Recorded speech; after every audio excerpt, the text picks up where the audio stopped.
교수님, 황재원님께서 같은 고민을 여러 번 하는 게 나쁜 건가요? 라고 물어보셨어요. 같은 고민을 여러 번 하는 거요.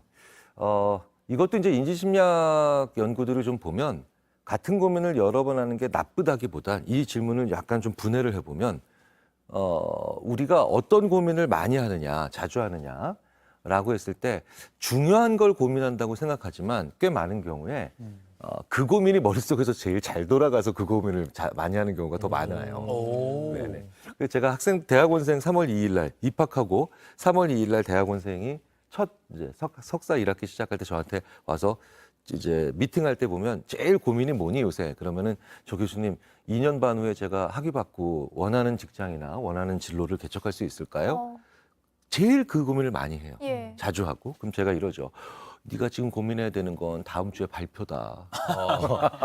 당장 너무 코앞에 멀리 닥친. 갔다. 그때 인지심리학자가 아니라 너무 교수님으로서 그때 너무 교수님 아니에요?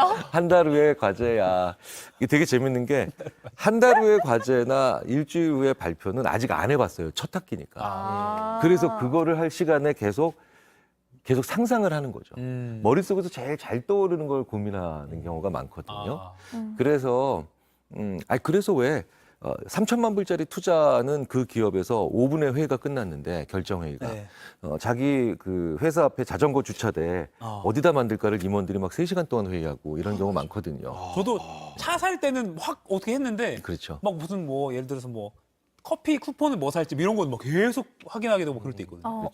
그러니까 작은 걸 아끼는 건 뭐 의미가 없다 이런 뜻이 아니라 우리가 작고 구체적인 것들을 주로 많이 고민하거든요. 네. 자주.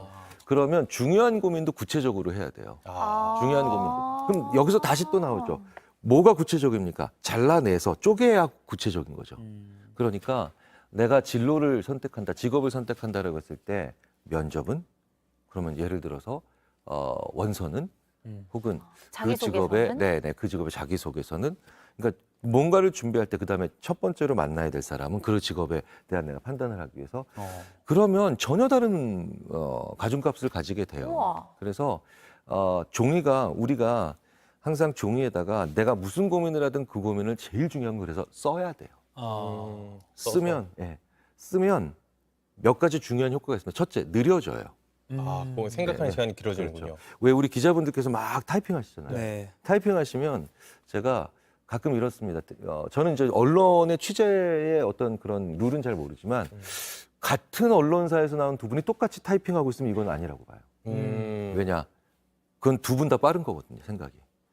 한 분은 펜으로 써야 돼요. 네. 같은 수업 내용을 2명의 학생이 키보드로 하고 있으면 2명 다 그 수업의 디테일을 안 놓쳐요. 그런데 한 명은 키보드, 그러니까 노트북으로 랩탑으로 정리하고 있고 한 명은 그냥 펜으로. 일부러 저희가 큰 펜, 막 붓글씨 같은 붓, 막 이런 거 느리게 하려고. 느리게 쓰려고. 그러면 그 학생은 디테일은 다 놓치지만 핵심 세계가 뭔지를 확실히 깨닫게 돼요. 우와. 네, 느리니까. 그래서 쓰는 게 진짜 중요해요. 고민이 많을 때는 내 고민을 쓰는 거예요. 그러면 느려지죠. 느려지는 것 자체로 내가 그러니까 마음이 기본적으로 덜 힘들어지고요. 중요한 건 쓴다라고 하는 건 쓰다가 지우고 쓰다가 어떤 건 남겨요. 뭐냐면 우선순위를 내가 알게 돼요. 네, 쓰셔야 돼요. 그런데 그 고민을 쓰는 걸 우리가 전통적으로 우리 인류가 해왔던 게 바로 뭐냐? 일기죠. 일기. 그래서 일기가 굉장히 심리적인 효과가 좋아요. 네네. 단순하면서도 어떻게 보면 좀 실천을 하면 진짜 효과가 확 크게 네, 들어오는 네. 게 일기군요. 네. 여기서 중요한 건 나한테 맞는 스타일의 일기를 쓴다. 이런 게 되게 중요한 거죠. 나한테 맞는 일기. 제가 굉장히 좀 안타까운 게 우리나라는 초등학교 때 너무 일기를 강제로 써가지고. 맞아요. 네, 그렇죠. 그림도 그려놔야 되잖아요. 네. 맞아요. 그래서 저처럼 이제 미술 능력이 거의 전무한 사람은 네, 정말 너무 그림이 고통스러운. 네, 그래서 힘드셨군요. 네, 원시동굴을 보는 것 같다 막 이런 얘기를 한 선생님도 있었는데. 얼마 전에 그림이- 보니까 그 가수 RM, BTS 네. RM 씨나 가수 아이유 씨가 이제 일기를 쓰는 거 공개를 하더라고요. 되게 문학적으로 글을 잘 썼는데 거기 댓글이 저 사람들은 저렇게 일기 잘 쓰는데 내 일기를 보면 확진자 동선인 것 같아요. 뭐 했는지만 쭉 쓰는 일기 쓰고 있는. 아니 근데 네, 교수님의 말씀에는 그 스타일이면 그 스타일. 본인 네, 스타일이라면. 저는 아침에 써요. 아, 어. 짧게 그냥 어제 있었던 거, 어제 좋았던 거 나빴던 전날 거. 거를. 아, 예, 그것도 예, 방법이 보통은 네. 저녁에 하루를 마무리하면서 써야 마무리하면서. 된다는 생각이 뭐 제가 있어요. 일기를 뭐 소설가처럼 쓸 것도 아니고 그래서 저는 아침에 쓰죠. 그러니까 이 분량이 그런 게 짧아질 수 있죠. 그러니까 일기를 한 번 딱 쓰면 너무 밤에 쓴다는 고정관념을 가지면 일기 한 번 쓰면 무슨 정말 거대한 문장과 무슨 문학 작품 같은 걸 한 3페이지 쓰고 지쳐서 다음날 또 그걸 못 해요. 네. 네. 또 막 글씨도 예쁘게 써야 될 것 그렇죠. 같고. 네, 막 네, 책상 네. 정리하고 조명 켜고 차 한 잔 놓고 네. 그게 아니라 그렇죠. 물론 그런 일기도 좋겠지만 저도 가끔 씁니다. 근데 1년에 5번 이상을 못 쓰겠더라고요. 저는 아침에 일기를 그러니까 그 전날 있었던 거 내가 꼭 가져가야 될 거, 생각해야 될 거, 그다음에 좀 안 좋았던 거, 좋았던 거 이런 거. 뭐 누구랑 함께 맛있는 거 먹었다 뭐 이런 거. 이런 거를 짧게 한 3, 4분 정도 뭐 그게 이동할 때든 뭐 해서 씁니다. 그럼 일주일에 한 6번, 5번, 6번은 쓰게 돼요. 근데 그 기록들이 바로 아까 말했던 확진자 동선 같은 그 네. 기록을 사실은 우리는 확진자 동선이라고 표현하지만 그런 게 로그예요, 로그. 로그. 네.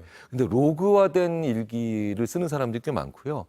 그 로그는 많이 하나하나씩은 정말 건조하고 별 볼 일 없지만 쭉 1, 2년치를 놓고 보면 아, 내가 어떤 사람이란 거에 대한 가장 확실한 데이터. 오.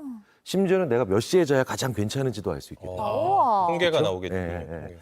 아, 내가 비 오는 날은 주로 누구랑 뭐 먹어야 제일 하루를 행복하게 보내는가도 거기서 즐거웠는지. 나오는 거죠. 예. 분량이 적은 대신 날짜가 많으니까 로그처럼 돼 있으니까. 음. 사실은 구글 같은 회사는 그렇게 우리한테 글라스를 씌우든 어떻게든 스마트폰을 쓰게 하면서도 우리한테 그렇게 얻고 싶어 하는 게 우리의 일기가 아니라 우리가 일상적으로 얘기했던 그런 거대한 문장이 아니라 로그잖아요. 네. 로그 정보 잡자고. 근데 내 로그를 내가 확실하게 몇 년 동안 그렇게 기록한다? 나에 대해서 알 수 있는 굉장히 좋은 단서들이 많이 나와요. 네. 와. 이렇게 해봐야겠어요. 저도 조금씩이라도. 네.